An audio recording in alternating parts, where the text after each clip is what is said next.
Okay, guys, here's a quick commentary on the FIFA World Cup and some of the things that a lot of Americans or maybe Westerners don't really understand what's going on.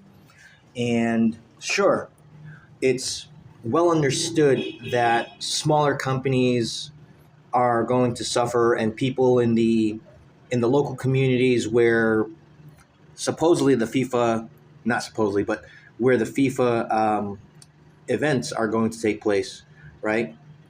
In the US. So obviously, those places are going to take a hit as far as suffering from, the low tourism from the direct outcome of whatever this administration is doing in the U.S.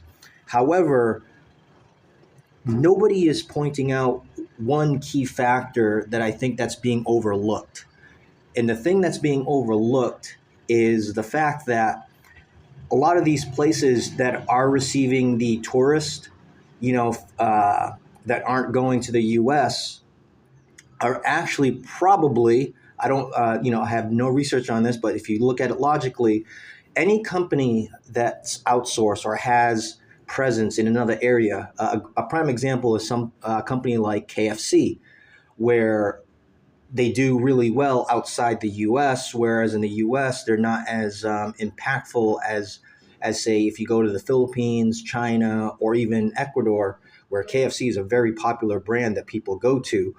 That also applies to hotels, uh, such as like Holiday Inn, Hilton, etc., that are also going to receive business regardless whether or not people attend the FIFA World Cup in the U.S. or outside the U.S. So if you have places like Canada and Mexico that are taking up the audience that's going to attend these events, right?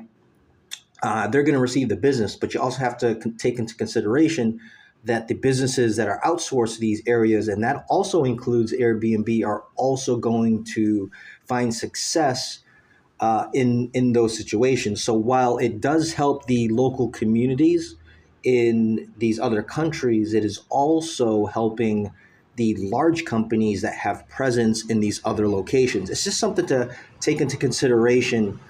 Besides the fact that yes, the obvious outcome of the actions of this administration is also helping these large companies that have presence in other countries.